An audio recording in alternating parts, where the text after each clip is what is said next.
ইব্রাহিম আলাইহিস সালাম হাজেরাকে বিবাহ করার পর এবার আল্লাহ রাব্বুল আলামিন হাজেরার গর্ভে ইসমাঈলের সুসংবাদ দিলেন। হাজেরার গর্ভ থেকে ইসমাঈল জন্ম নেওয়ার পর এবার সারা হাজেরার প্রতি কিছুটা ঈর্ষান্বিত হলেন। ইব্রাহিম আলাইহিস সালাম তা বুঝতে পারলেন। অবশেষে আল্লাহ তাআলার পক্ষ থেকে ঘোষণা আসলো, ওগো আমার পয়গম্বর ইব্রাহিম, তুমি তোমার দ্বিতীয় স্ত্রী হাজেরা এবং শিশুপুত্র ইসমাইলকে নিয়ে মক্কায় চলে যাও। মক্কা এখন যেরকম ঝাঁকজমকপূর্ণ আর সুন্দর শহর, তখন কি এরকম ছিল নাকি? মক্কা তখন ছিল জনমানবহীন ধুধু মরুভূমি প্রান্তর, কোনো মানুষের আনাগোনা ছিল না। ইব্রাহিম আলাইহিস সালাম আল্লাহর নির্দেশ অনুযায়ী তার দ্বিতীয় স্ত্রী হাজেরা এবং ইসমাইলকে নিয়ে মক্কায় চলে গেলেন। মক্কায় চলে যাওয়ার পর হাজেরা এবং শিশুপুত্র ইসমাইলকে সামান্যতম কিছু খেজুর আর পানি দিয়ে যখন দুধু মরুভূমিতে একা ফেলে রেখে চলে আসছিলেন, বুখারীর বর্ণনা এসেছে, বিবি হাজেরা ডাক দিয়ে বলেছিলেন, ওগো প্রিয়তম স্বামী আমার, জানি না কি অপরাধ করেছি, কোন অপরাধের কারণে আমাকে এবং আমার শিশুপুত্র ইসমাইলকে দুধু মরুভূমি প্রান্তরে একা ফেলে রেখে যাচ্ছেন, যেখানে কোনো মানুষের আনাগোনা নাই, এখানে একা ফেলে রেখে যাচ্ছেন। ইব্রাহিম আলাইহিস সালামের অন্তরে তখন বেদনা আর কষ্টের পাহাড় জমা ছিল। ইব্রাহিম আলাইহিস সালাম বাকশক্তি হারিয়ে ফেলেছিলেন। বিবি হাজেরাকে কি জবাব দিবেন? কারণ আল্লাহ রাব্বুল আলামিন সাইয়্যিদুনা ইব্রাহিমকে 80 বছর বয়সে সন্তান দান করেছেন। 80 বছর বয়সে সন্তান দান করার পরে সেই কলিজার টুকরা শিশু পুত্র ইসমাইল ঘরে থাকার কথা, ঘরের ভিতরে থাকার কথা, আদর ভালোবাসা যত্ন সহকারে রাখার কথা, কিন্তু আল্লাহ তাআলা বললেন, তুমি তোমার সন্তান এবং স্ত্রী হাজেরাকে মক্কার নির্বাসনে রেখে আসো।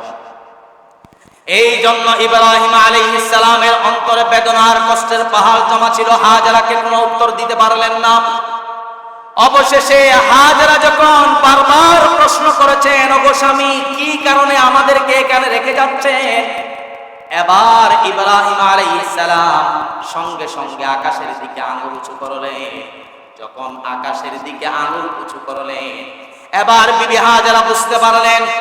বিবি হাজেরা বুঝতে পেরে বললেন, ওগো প্রিয়তম স্বামী আমার, আকাশের রব আল্লাহর পরামর্শ যদি হয়ে থাকে, তাহলে আমরা একান্তভাবে বিশ্বাস করি আমাদেরকে এখানে রেখে যাওয়ার হুকুম যদি আকাশের রবের হয়ে থাকে, তাহলে সেই আকাশের রব আমাকে এবং আমার শিশুপুত্র ইসমাইলকে এই দুধু মরুভূমির প্রান্তরে খাবার আর পানির অভাবে মারবেন না। সুবহানাল্লাহ। দেখেন হাজেরার অন্তরে কিভাবে ঈমানি জজবা। ওগো প্রিয়তম স্বামী আমার, এটা যদি আল্লাহর অর্ডার হয়ে থাকে, তাহলে আল্লাহর প্রতি একান্ত বিশ্বাস আছে, সেই আল্লাহ এই নির্বাসনের মরুভূমির প্রান্তরে আমাকে এবং আমার দুধের সন্তান ইসমাইলকে খাবার এবং পানির অভাবে আল্লাহ তাআলা মারবেন না। সুবহানাল্লাহ। আম্মা বা'দু ফাআউযু বিল্লাহি মিনাশ শাইতানির রাজীম।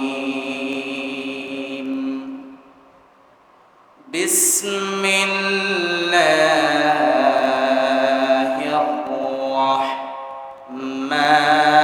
রাহমানির রাহিম।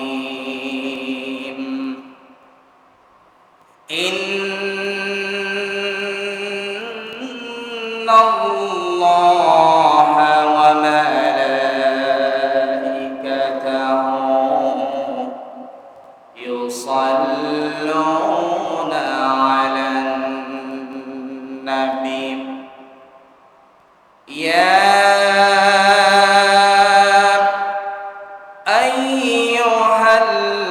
আইয়ুহাল্লাযীনা আমানু সাল্লু আলাইহি ওয়া সাল্লিমু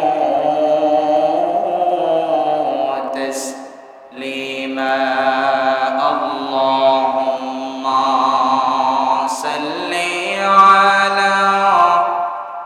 سيدنا مولانا محمد وعلى آل سيدنا بلغ العلا بكماله كشف الدجى بجماله حسنت جميع خصاله صلوا عليه وآله محمد आकर कुफर को मिटाया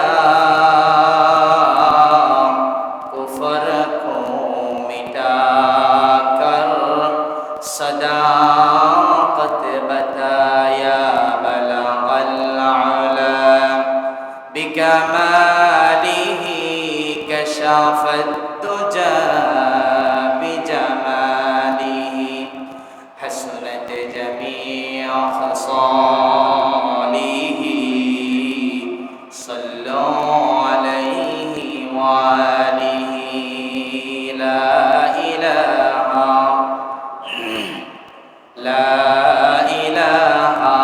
इल्लल्लाह ला इलाहा इल्लल्लाह ला इलाहा इल्लल्लाह ला इलाहा इल्लल्लाह ला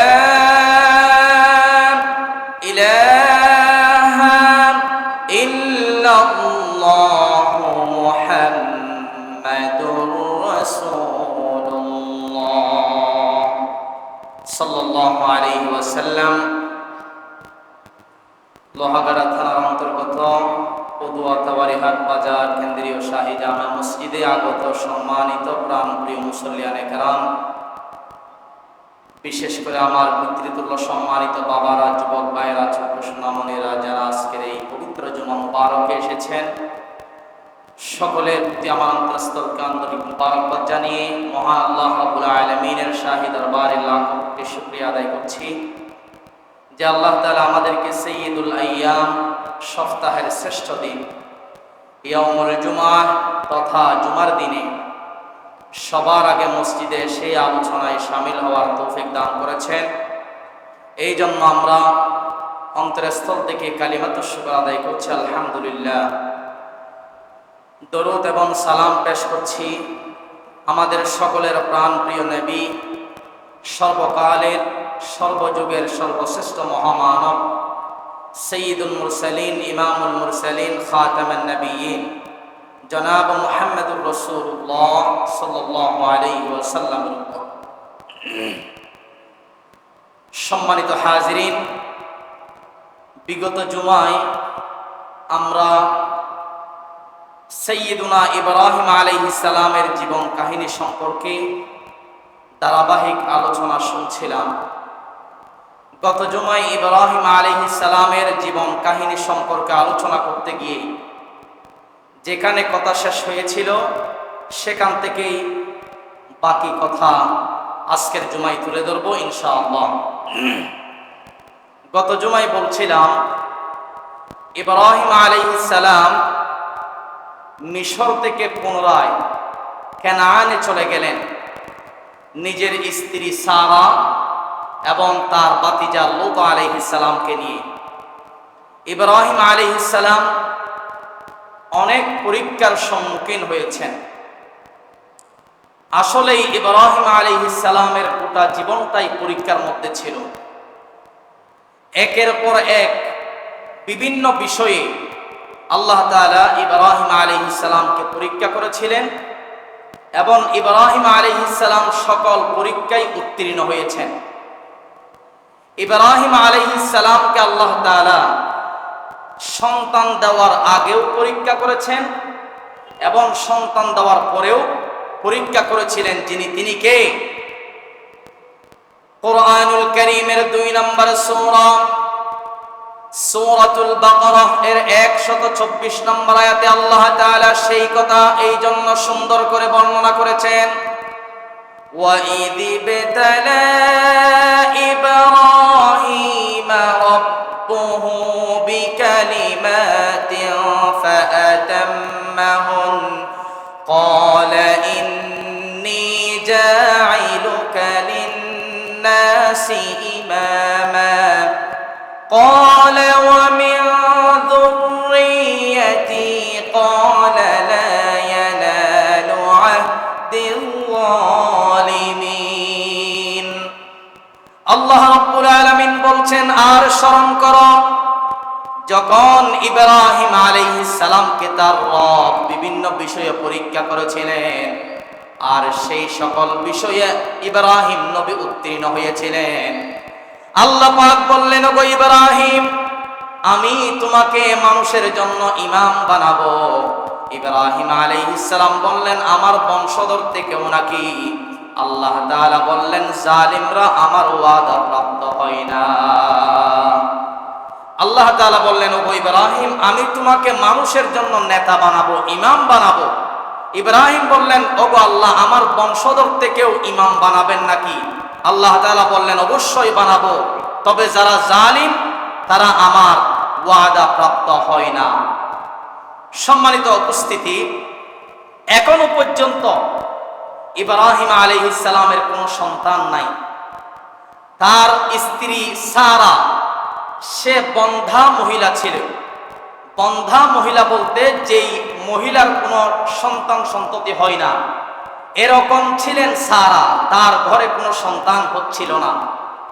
সেই জন্য ইব্রাহিম আলাইহিস সালামের প্রথম স্ত্রী সারার আন্তরিক আগ্রহ ও চেষ্টার ফলেই ইব্রাহিম আলাইহিস সালামের সঙ্গে হাজেরার দ্বিতীয় বিবাহ হলো। হাজেরা কত চমৎকার কাজ করেছেন। সারা ইব্রাহিমকে পরামর্শ দিয়েছেন, ওগো আমার প্রিয়তম স্বামী, আপনি একটা কাজ করুন। আপনি আমাকে বিবাহ করেছেন, দীর্ঘদিন হয়েছে আপনার সঙ্গে সংসার করেছি, কিন্তু আমার তো ছেলে সন্তান হচ্ছে না। আপনি একটা কাজ করুন, আমাকে মিশরের ফেরাউন যেই বাঁদী মহিলা উপহার দিল, গিফট প্রদান করলো হাজেরাকে, আপনি ওই বাঁদী মহিলা হাজেরাকে বিবাহ করুন, হয়তো আল্লাহ তাআলা হাজেরার ঘরে সন্তান দিতে পারেন। সুবহানাল্লাহ পড়েন। দেখেন কত সুন্দর পরামর্শ দিয়েছেন। কিন্তু বর্তমান মেয়েরা কি এটা কখনো মেনে নিবে?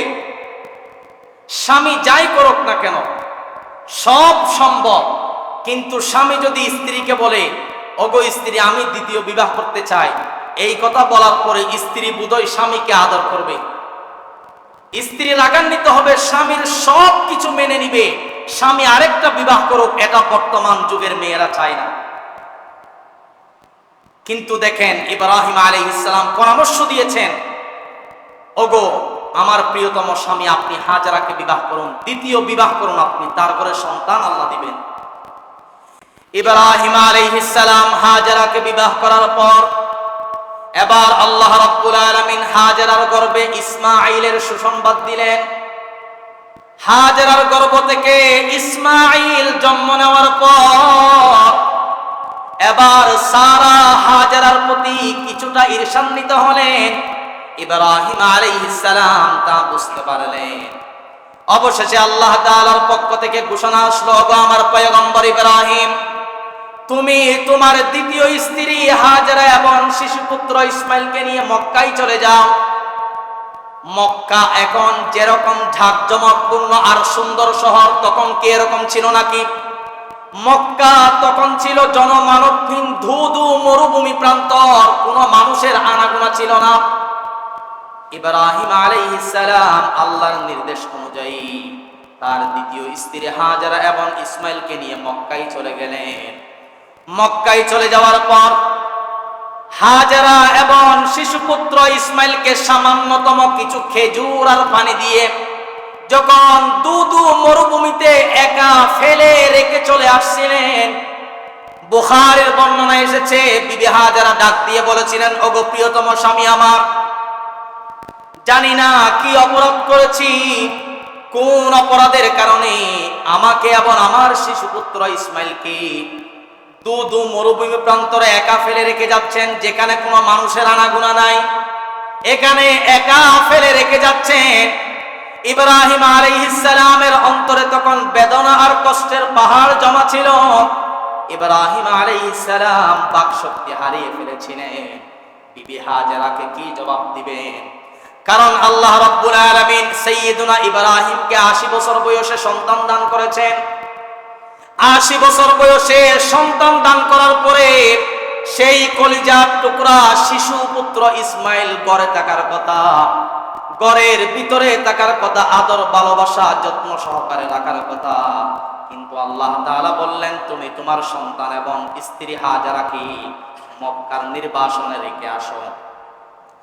এই জন্য ইব্রাহিম আলাইহিস সালামের অন্তরে বেদনার কষ্টের পাহাড় জমা ছিল। হাজেরাকে কোনো উত্তর দিতে পারলেন না। অবশেষে হাজেরা যখন বারবার প্রশ্ন করেছেন, ওগো স্বামী, কি কারণে আমাদেরকে এখানে রেখে যাচ্ছেন? এবার ইব্রাহিম আলাইহিস সালাম সঙ্গে সঙ্গে আকাশের দিকে আঙুল উঁচু করলেন। যখন আকাশের দিকে আঙুল উঁচু করলেন, এবার বিবি হাজেরা বুঝতে পারলেন। বিবি হাজেরা বুঝতে পেরে বললেন, ওগো প্রিয়তম স্বামী আমার, আকাশের রব আল্লাহর পরামর্শ যদি হয়ে থাকে, তাহলে আমরা একান্তভাবে বিশ্বাস করি আমাদেরকে এখানে রেখে যাওয়ার হুকুম যদি আকাশের রবের হয়ে থাকে, তাহলে সেই আকাশের রব আমাকে এবং আমার শিশুপুত্র ইসমাইলকে এই দুদু মরুভূমির প্রান্তরে খাবার আর পানির অভাবে মারবেন না। সুবহানাল্লাহ। দেখেন হাজেরার অন্তরে কিভাবে ঈমানি জজবা। ওগো প্রিয়তম স্বামী আমার, এটা যদি আল্লাহর অর্ডার হয়ে থাকে, তাহলে আল্লাহর প্রতি একান্ত বিশ্বাস আছে, সেই আল্লাহ এই নির্বাসনে মরুভূমির প্রান্তরে আমাকে এবং আমার দুধের সন্তান ইসমাইলকে খাবার এবং পানির অভাবে আল্লাহ তাআলা মারবেন না। সুবহানাল্লাহ।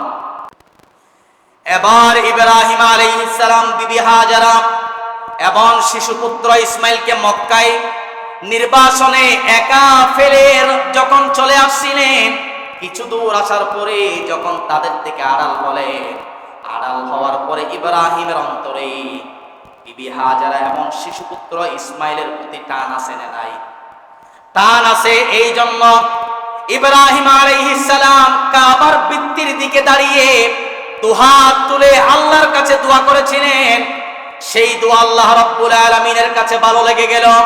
আল্লাহ রাব্বুল আলামিন কুরআনুল কারীমে সেই দোয়া পুট করে দিয়েছেন। আল্লাহ তাআলা বলছেন, আমার পয়গম্বর ইব্রাহিম আমার কাছে দোয়া করেছেন এভাবে, রব্বানা ইন্নী আসকানতু মিন যুররিয়্যাতি বিওয়াদিন গায়রি যী যার'ইন ইনদা বাইতিকাল মুহাররাম ربنا ليقيموا الصلاة فاجعل أفئدة من الناس تهوي إليهم وارزقهم من الثمرات لعلهم يشكرون। ইব্রাহিম আলাইহিস সালাম বললেন, হে আমাদের রব, নিশ্চয় আমি আমার স্ত্রী এবং শিশু পুত্র ইসমাইলকে ফসলহীন উপত্যকায় তোমার পবিত্র ঘরের নিকট রেখে যাচ্ছি। ওগো আল্লাহ তাআলা, যাতে তারা সালাত কায়েম করে, সুতরাং কিছু মানুষের হৃদয় তাদের দিকে ঝুঁকিয়ে দিন এবং তাদেরকে রিজিক প্রদান করুন। ফসল ফলাদি থেকে, ফল ফলাদি থেকে আশা করা যায় তারা শুকরিয়া আদায় করবে। আল্লাহ তাআলা ইব্রাহিম আলাইহিস সালামের সেই দোয়া কবুল করলেন। সুবহানাল্লাহ পড়েন। সাইয়্যিদুনা ইব্রাহিম আলাইহিস সালাম মরুভূমির প্রান্তরে, যেখানে তার স্ত্রী হাজেরা এবং শিশুপুত্র ইসমাইলকে সামান্য কিছু খেজুর আর পানি দিয়ে একা ফেলে যখন রেখে চলে আসছিলেন, সেখানে আবার বিবি হাজেরা ধৈর্য আর কৃতজ্ঞতার সাথে দুধের সন্তান ইসমাইলকে কোলে নিয়ে খোলা আকাশের নিচে দিন কাটাতে লাগলেন। অপরদিকে ইব্রাহিম যে সামান্য খেজুর আর পানি দিয়েছিলেন, সেগুলো 2-3 দিনের মধ্যেই শেষ হয়ে গেল। অতঃপর ক্ষুধা ও পিপাসায় মুসলিম জাতির মাতা হাজেরা ক্ষুধার পিপাসায়, পানির পিপাসায় কাতর হয়ে পড়লেন। রাইসুল মুফাসসিরিন আব্দুল্লাহ ইবনে আব্বাস রাদিয়াল্লাহু তাআলা আনহু বলেন, দুধের সন্তান শিশুপুত্র ইসমাঈল দুধের তৃষ্ণায় মাটিতে গড়াগড়ি করছিলেন। হাজেরার বুকের দুধ শুকিয়ে গিয়ে শিশুপুত্র ইসমাঈলের খোরাকও বন্ধ হয়ে গেল। এই জন্য মা হাজেরা হয়রান পেরেশান হয়ে এদিক সেদিক ছুটাছুটি করতে লাগলেন। এই ভয়ঙ্কর নির্জন মরুপ্রান্তরে মানুষের কোনো আনাগোনা নাই, শত শত মাইল পর্যন্ত কোনো বসতির চিহ্ন পর্যন্ত নাই। এখানে আহার জুটবে কোথায় থেকে? এক ফোঁটা পানিও তো পাওয়া যাচ্ছে না। কিন্তু দুধের সন্তান ইসমাঈল ক্ষুধায় দুকে দুকে প্রাণ হারাবে, এই জন্য মা হাজেরা আর সহ্য করতে পারলেন না। তিনি বসা থেকে উঠে গেলেন। এবার মা হাজেরা বসা থেকে উঠে পানির বুঝে বের হলেন। কাছেই ছিল সাফা পাহাড়। হঠাৎ তার চোখ পড়লো সাফা পাহাড়ের দিকে। সাফা পাহাড় দিকে তার চোখ পড়লো। তার মনে হলো যে সাফা পাহাড় থেকে পানির একটা ঝর্ণা নিচের দিকে প্রবাহিত হয়। পানির খুঁজে দৌড় দিয়ে সাফা পাহাড়ে গেলেন। যাওয়ার পর পানির লেশ মাত্র নাই, কোনো পানি পাওয়া যায় না। দূর থেকে সাফা পাহাড়ের দিকে নজর করে পানি মনে করছিলেন সেগুলো হচ্ছে আকাশ থেকে সূর্যের আলো পড়ে বিশাল বিশাল পাথরের উপর পড়ে পাথরগুলো ঝকঝক করছিল। দূর থেকে দেখলে পানি মনে হয়, পানি মনে করে সাফা পাহাড়ের দিকে গেলেন, কিন্তু পানি পেলেন না। হয়রান পেরেশান হয়ে শিশুর কাছে আবার চলে আসলেন। আবার মারওয়া পাহাড়ের দিকে দৌড় দিলেন, পানি মনে করে পানি পেলেন না। এভাবে করে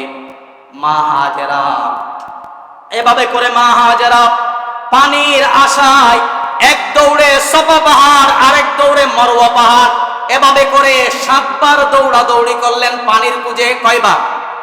7 বার দৌড়াদৌড়ি করলেন। মা হাজেরা আবার সাফা পাহাড়ের দিকে দৌড় দিলেন, পানি মনে করিলেন। তিনি মনে করলেন এবার সত্যি সত্যি পানি পাওয়া যাবে, কিন্তু পানি পাওয়া গেল না। তিনি 7 বার দৌড়াদৌড়ি যে করলেন, এটা আল্লাহর কাছে ভালো লেগে গেলেন।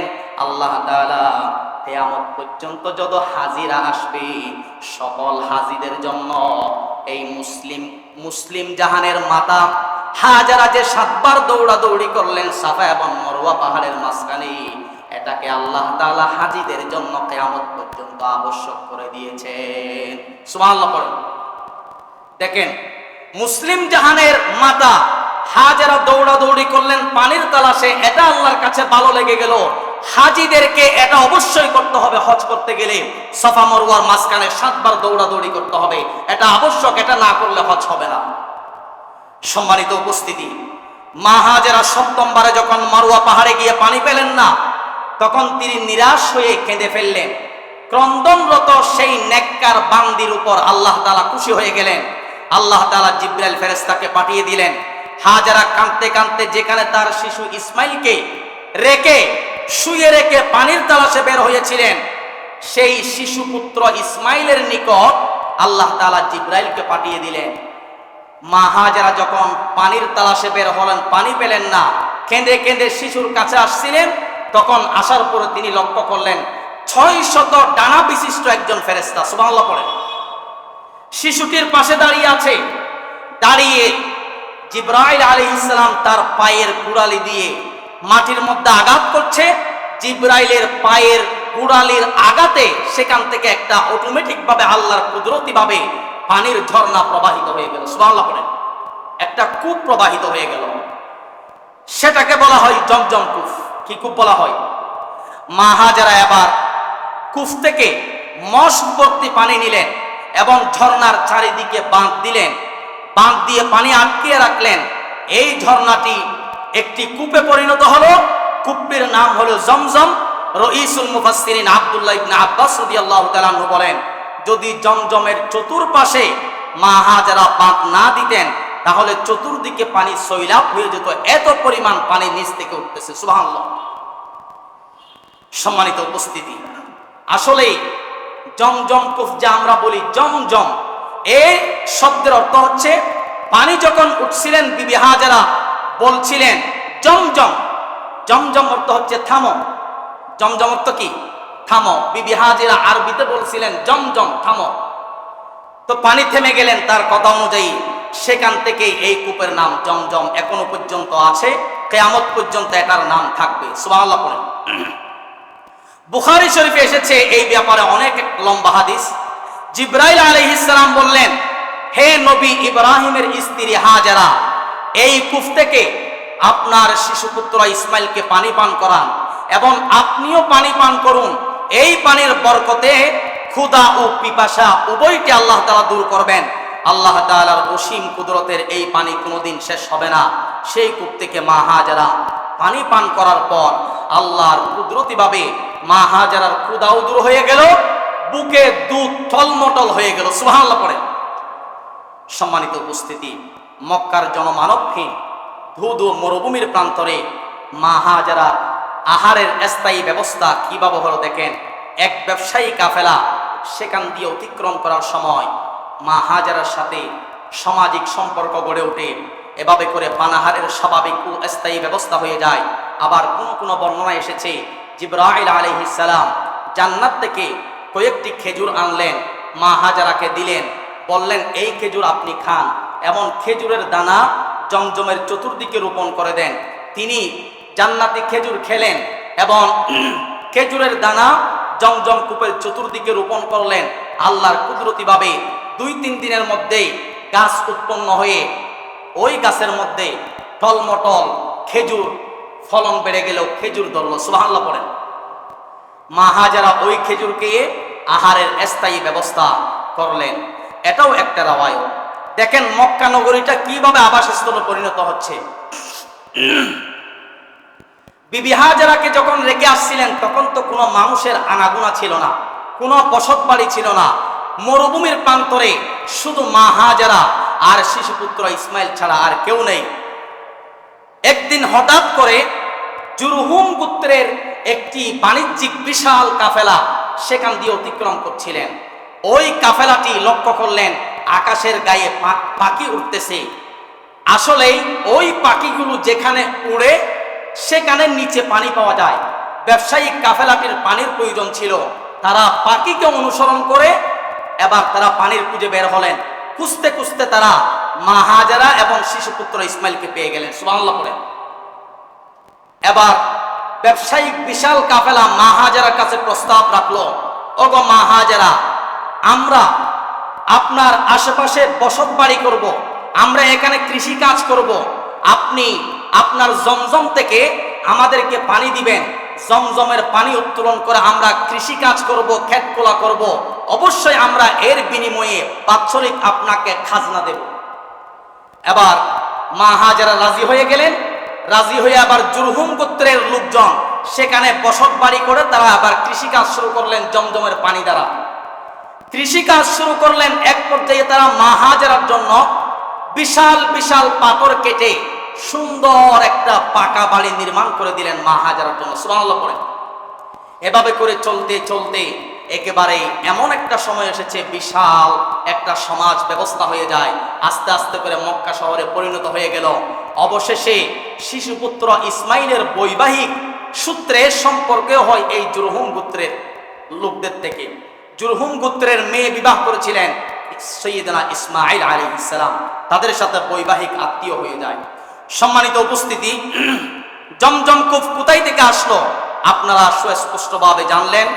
এখানে যারা উপস্থিত আছেন অনেকেই তো হজ করেছেন, আবার হজে যারা যায় তারা জমজমের পানি পান করে।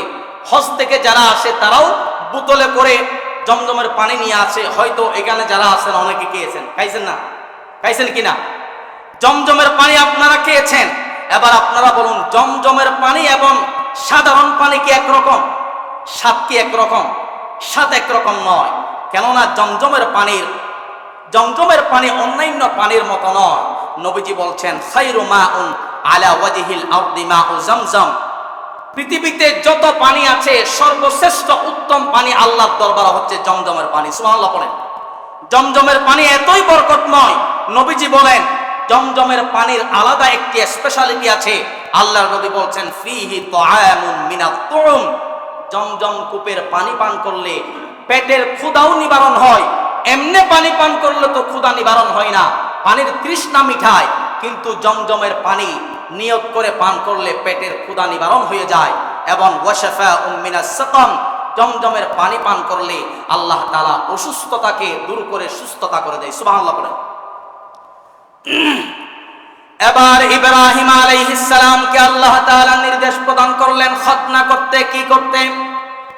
তখন কি চিকিৎসা কেন্দ্র ছিল নাকি? তখন চিকিৎসা কেন্দ্র ছিল না।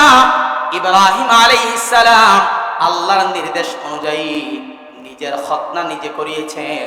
বর্তমান চিকিৎসা বিজ্ঞান বলেছেন যে খতনার মধ্যে অসংখ্য উপকার রয়েছে। খতনার মাধ্যমে পুরুষরা জানা অজানা অসংখ্য রোগ থেকে বেঁচে যায়। এই জন্য দেখবেন আজকাল বহু ইহুদি খ্রিস্টান অমুসলিমরাও খতনা করায় কি করায় না?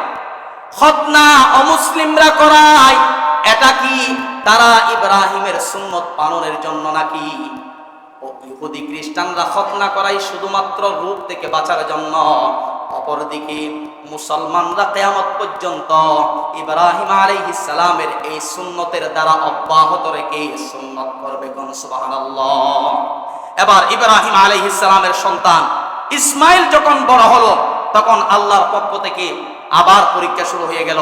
অর্থাৎ কিতাবের মধ্যে এসেছে ইসমাইল আলাইহিস সালামের বয়স যখন 10 কিংবা 12 বছর হয়, আল্লাহর পক্ষ থেকে নোটিশ আসলো, ওগো আমার পয়গম্বর ইব্রাহিম, আপনি আপনার সন্তান ইসমাইলকে কুরবানি করুন। কি করুন? অবশ্যই সেই কুরবানির ইতিহাস আপনারা আগামী জুমাতে শুনতে পারবেন ইনশাআল্লাহ। ইব্রাহিম আলাইহিস সালাম যখন সকল পরীক্ষায় সাফল্যের সাথে উত্তীর্ণ হলেন, এবার আল্লাহ তাআলা বলছেন, ওগো আমার পয়গম্বর ইব্রাহিম, আমি তোমার মাধ্যমে কিছু কাজ করাতে চাই। কে বলছেন? আর আওয়াজ দিয়ে বলেন না, কে বলছেন? সেই কাজটা কি আল্লাহ রাব্বুল আলামিন কুরআনুল কারীমে বলছেন, وَإِذْ بَوَّأْنَا لِإِبْرَاهِيمَ مَكَانَ الْبَيْتِ أَلَّا تُشْرِكْ بِي شَيْئًا وَطَهِّرْ بَيْتِيَ لِلطَّائِفِينَ وَالْعَاكِفِينَ وَالْقَائِمِينَ وَالرُّكَّعِ السُّجُودِ। আল্লাহ রাব্বুল ইজ্জত ওয়াল জালাল বলছেন, আর স্মরণ করো যখন আমি ইব্রাহিমকে বাইতুল্লাহ তথা কাবা ঘরের স্থান নির্ধারণ করে দিয়েছিলাম, এবং আমি বলেছিলাম আমার সাথে কাউকে শরীক করা যাবে না, এবং আমার ঘরকে সাফ রাখবে তাওয়াফকারী, রুকুকারী ও সিজদাকারীদের জন্য। বলেন সুবহানাল্লাহ। আল্লাহ তাআলা বললেন, ওগো ইব্রাহিম, ঘর নির্মাণ করেছো ঠিক আছে, এবার ঘরটাকে পরিষ্কার রাখো।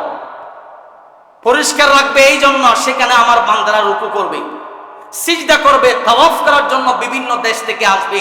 ইব্রাহিম আলাইহিস সালাম ঘর নির্মাণ করে সেটাকে সাফ করে দিলেন, পরিষ্কার করে দিলেন। অতঃপর আল্লাহর কাছে দোয়া করলেন। কিভাবে?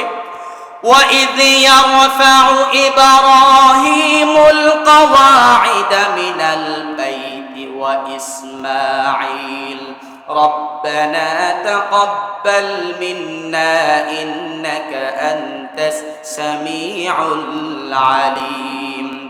রব্বুল আলামিন বলছেন, আর স্মরণ করো যখন ইব্রাহিম ও ইসমাইল কাবার ভিত্তিগুলো উঠাচ্ছিলেন, আমাদের পক্ষ থেকে আমাদের এই কাজকে কবুল করুন, নিশ্চয় আপনি সর্বশ্রোতা ও সর্বজ্ঞানী।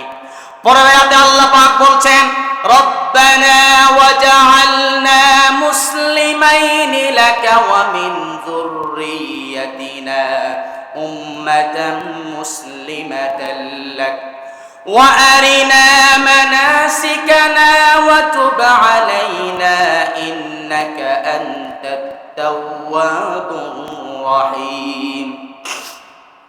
ইব্রাহিম ও ইসমাঈল বাপ বেটা বললেন, হে আমাদের রব, আমাদেরকে আপনার অনুগত করুন এবং আমাদের বংশধর থেকেও অনুগত জাতি বানান, আর আমাদেরকে কবুল করুন, আমাদের ইবাদত বিধিবিধান দেখিয়ে দিন এবং আমাদেরকে ক্ষমা করুন, নিশ্চয় আপনি ক্ষমাশীল, আপনি পরম দয়ালু। এর পরের আয়াতে আল্লাহ পাক বলছেন, রব্বানা ওয়াবআথ ফীহিম রাসূলাম মিনহুম ইয়াতলু আলাইহিম আয়াতিক ইলা আখিরিল আয়া। ইব্রাহিম ও ইসমাঈল বললেন, হে আমাদের রব, তাদের থেকে একজন রাসূল প্রেরণ করেন যে তাদের প্রতি আপনার আয়াতসমূহ তিলাওয়াত করবে এবং তাদের কিতাব ও হিকমত শিক্ষা দিবে এবং তাদেরকে পবিত্র করবে। নিশ্চয় আপনি পরাক্রমশালী, প্রজ্ঞাময়। পরের আয়াতে ইব্রাহিম আলাইহিস সালাম আল্লাহর কাছে বললেন, এবার وَإِذْ قَالَ إِبْرَاهِيمُ رَبِّ اجْعَلْ هَذَا الْبَلَدَ آمِنًا وَاجْنُبْنِي وَبَنِيَّ أَن نَّعْبُدَ الْأَصْنَامَ। আল্লাহ পাক বলছেন, আর স্মরণ করো যখন ইব্রাহিম বলল, হে আমার রব, আপনি এই মক্কা শহরকে নিরাপদ করে দিন এবং আমাকেও আমার সন্তানদেরকে মূর্তি পূজা থেকে হেফাজত রাখুন, দূরে রাখুন। ইব্রাহিম আলাইহিস সালাম দোয়া করেছিলেন যে মূর্তি পূজা থেকে যেন তার বংশধর, তার ছেলে সন্তানরা হেফাজত থাকে এবং মক্কা শহরটা যেন নিরাপদ থাকে। এই জন্য ইব্রাহিম আলাইহিস সালাম আল্লাহর কাছে দোয়া করলেন। ইব্রাহিম আলাইহিস সালাম কাবাঘর নির্মাণ করার পর আল্লাহর কাছে দোয়া করলেন এবং কাবাঘরকে সম্পূর্ণরূপে পরিষ্কার পরিচ্ছন্ন করলেন। এবার আল্লাহ তাআলা ইব্রাহিম আলাইহিস সালামকে বললেন, ওগো আমার পয়গম্বর ইব্রাহিম, তুমি পাহাড়ের মধ্যে দাঁড়িয়ে এবার মানুষের কাছে হজের ঘোষণা করো। ইব্রাহিম বললেন, ওগো আল্লাহ তাআলা, আমি হজের ঘোষণা করলে আমার এই ঘোষণা কে শুনবে? আল্লাহ তাআলা বললেন, ওগো ইব্রাহিম, তুমি পাহাড়ের উপর উঠে হজের ঘোষণা করো, সেই তোমার ডাকটা আমি পুরা পৃথিবীর চতুর্দিকে আমি পৌঁছিয়ে দেব। সুবহানাল্লাহ পড়েন। সেই ঘোষণা করলেন। ইব্রাহিম আলাইহিস সালামকে আল্লাহ তাআলা অনেক পরীক্ষা করেছেন, আবার শেষ বয়সে অসীম কুদরত দেখালেন, অনেক সুসংবাদ দিলেন। কেমন কুদরত আল্লাহ তাআলা ইব্রাহিম আলাইহিস সালামকে দেখালেন? এবার আসবে মজার ঘটনা, সবাই মনোযোগ দিবেন। ইব্রাহিম আলাইহিস সালামের প্রথম স্ত্রী সারা, সে বন্ধ্যা মহিলা ছিল, তার কোনো ছেলে সন্তান হচ্ছিল না। এবার আল্লাহ পাক জিব্রাইলের মাধ্যমে সুসংবাদ দিলেন, ওগো ইব্রাহিমের স্ত্রী সারা, আল্লাহ তাআলা এবার তোমার ঘরেও, এই বন্ধ্যা মহিলার ঘরেও আল্লাহ তাআলা এবার সন্তান দান করবেন। সুবহানাল্লাহ পড়েন। ফেরেশতা পাঠিয়ে দিয়ে জানিয়ে দিলেন, তোমার ঘরেও সন্তান আসবে, কারণ সব কিছু যিনি করতে সক্ষম, যার দ্বারা সম্ভব, তিনি কে? এই জন্য সন্তান চাইতে হবে কার কাছে? নাকি মাজারের কাছে? মাজারওয়ালা সন্তান দেওয়ার মালিক নয়। সন্তান চাইতে হলে আল্লাহর কাছে চান। বৃদ্ধ বয়সেও আল্লাহ তাআলা আপনার ঘরে সন্তান দিতে পারে। সুবহানাল্লাহ পড়েন। সম্মানিত হাজিরিন, কোরআনুল কারীমে সেই ঘটনা এসেছে কোরআনের 11তম সূরা, সূরা হুদের 69 নম্বর আয়াত থেকে আল্লাহ পাক তা বর্ণনা করছেন। সংক্ষেপে আমি অর্থগুলো বলছি যেহেতু সময় কম। ইব্রাহিম আলাইহিস সালামের ঘরে জিবরাইল ফেরেশতা আসলো। আসার পর ইব্রাহিম আলাইহিস সালাম চিনতে পারলেন না, মনে হচ্ছিল যে মেহমান এসেছে। এবার ইব্রাহিম তাড়াতাড়ি মেহমানকে আপ্যায়ন করার জন্য গরুর গোশত ভুনা করে মেহমানের সামনে নিয়ে আসলেন। মেহমান ওগুলো খায় নাই, তিনি হচ্ছেন ফেরেশতা জিবরাইল। মেহমান বলছে, আমি তো খাবো না। এবার আপনারা বলুন, আপনাদের ঘরে কোনো মেহমান আসলে মেহমান যদি এক গ্লাস পানিও না খায়, আপনার সন্দেহ লাগবে কিনা? সন্দেহ লাগবে না?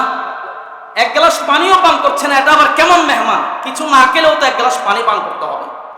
জিবরাইল ফেরেশতা কিছুই খেলেন না, কত সুন্দর ভুনা নিয়ে আসলেন, গোশতের ভুনা এবং পানি নিয়ে আসলেন।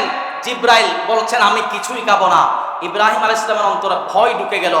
পরের আয়াতে আল্লাহ পাক বলছেন, ফেরেশতা জানিয়ে দিলেন, ওগো ইব্রাহিম, ভয় পাওয়ার কারণ নাই, লা তাখাফ, আপনি ভয় পাইয়েন না, নিশ্চয় আমি এসেছি কওমে লূত আলাইহিস সালামের সম্প্রদায়ের নিকট আমি এসেছি। এবার ওয়ামরাআতুহু কাইমা, দরজার আড়ালে ইব্রাহিমের প্রথম স্ত্রী সারা দাঁড়িয়ে আছেন।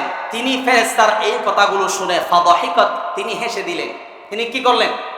হেসে দিলেন। ফাবাশশারনাহা, অতঃপর ফেরেশতা ঘোষণা করলেন, সুসংবাদ দিলেন, ইসহাকের ঘোষণা দিলেন। সুবহানাল্লাহ পড়েন। অর্থাৎ তোমার এই ঘরে আল্লাহ তাআলা ইসহাক নবীকে পাঠাবেন, অর্থাৎ বন্দা মহিলা তোমার ঘরে আল্লাহ তাআলা ইসহাককে পাঠাবেন। ওয়া মিন ওয়ারাই ইসহাক ওয়া ইয়াকুব, ইসহাক থেকে আসবে ইয়াকুব, ইয়াকুব থেকে আসবে ইউসুফ আলাইহিস সালাম। এভাবে করে ধারাবাহিক নবীদের একটা সিলসিলা তোমার ঘর থেকে আসবে। সুবহানাল্লাহ পড়েন। ক্বালাত ইয়া ওয়াইলাতা, এটা শুনে আশ্চর্য হয়ে গেলেন, আলিদু, আমার ঘরে সন্তান আসবে? আমার বয়স তো 86 বছর, 90-এর কাছাকাছি। ওগো ফেরেশতা, আমার ঘরে আবার সন্তান আসবে? এটা তো আশ্চর্যের বিষয়। আমার স্বামী ইব্রাহিম তো বৃদ্ধ হয়ে গেল, 80-র উপরে বয়স, আবার কেমন সন্তান আসবে? ফেরেশতা বললেন, ক্বালু আতা'জাবিনা মিন আমরিল্লাহ, অবশ্যই আল্লাহর হুকুম যেথা, আল্লাহর হুকুমের ক্ষেত্রে আশ্চর্য হওয়ার কোনো বিষয় নাই, তাজ্জুব হওয়ার কোনো বিষয় নেই। আল্লাহ যা করতে চান তা করতে পারেন। ওয়া রাহমাতুল্লাহি ওয়া বারাকাতুহু আলাইকুম আহলাল বাইত, ওগো ইব্রাহিম, তোমার পরিবারের প্রতি আল্লাহর পক্ষ থেকে শান্তি এবং রহমত। সুবহানাল্লাহ পড়েন। ইন্নাহু হামিদুম মাজিদ, নিশ্চয় আল্লাহ তাআলা প্রশংসার যোগ্য, আল্লাহ তাআলা মহান পরাক্রমশালী। এবার ইব্রাহিম আলাইহিস সালাম বৃদ্ধ বয়সে সন্তান পেয়ে আল্লাহর কাছে প্রশংসা করলেন। প্রশংসা করে বললেন, আলহামদুলিল্লাহিল্লাযী ওয়াহাবা লি আলাল কিবারি ইসমাঈল ওয়া ইসহাক ইন্না রাব্বী লাসামিউদ দুআ।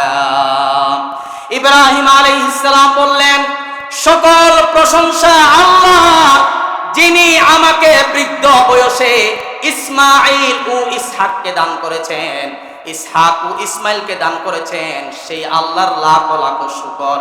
এবার ইব্রাহিম আলাইহিস সালাম আল্লাহ তাআলাকে বললেন, গো আল্লাহ, আপনি কিভাবে মৃতকে জীবিত করেন আমি দেখতে চাই। এবার আল্লাহ তাআলা ইব্রাহিম আলাইহিস সালামের প্রশ্নের জবাব দিয়ে কোরআনের আয়াত নাজিল করলেন।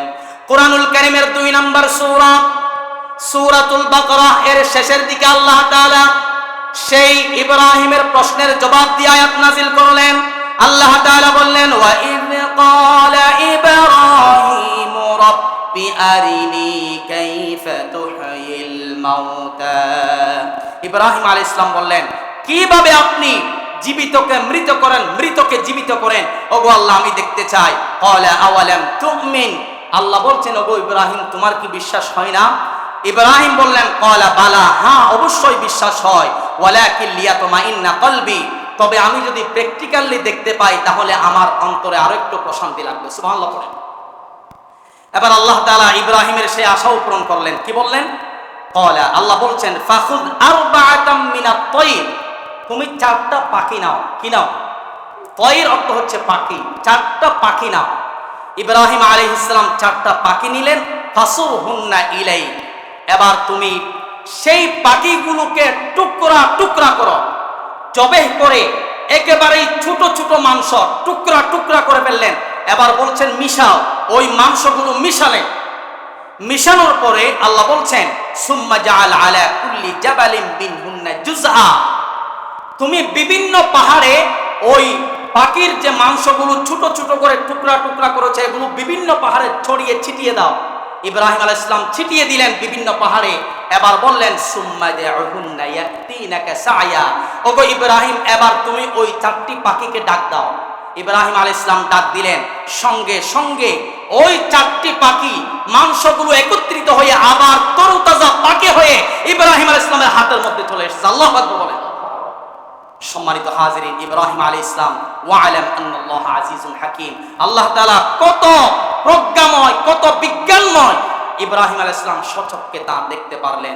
আল্লাহ তাআলা চাইলে সব কিছু পারেন।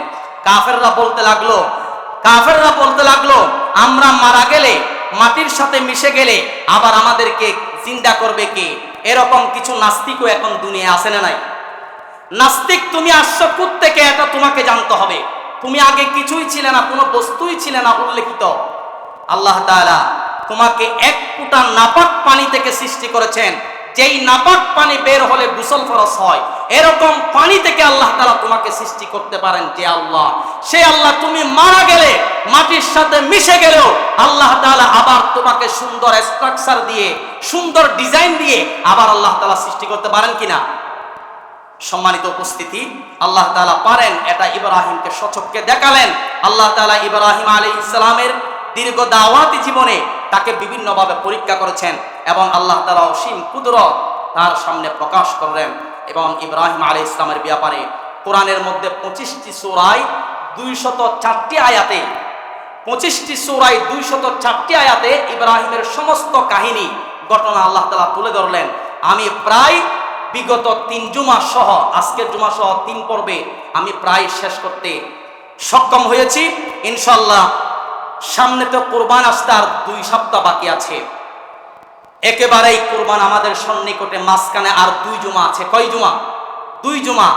সামনের জুমা থেকে ইনশাআল্লাহ আমরা কুরবানের ইতিহাস, ইব্রাহিম আলাইহিস সালামের 4র্থ পর্বে কুরবানির ইতিহাস সম্পর্কে আমরা আগামী জুমা থেকে ধারাবাহিক শুনবো। আল্লাহ তাআলা আমাদের সবাইকে হেফাজত করুন, আমিন। ওয়াসসালামু আলাইকুম ওয়া রাহমাতুল্লাহি ওয়া বারাকাতুহু।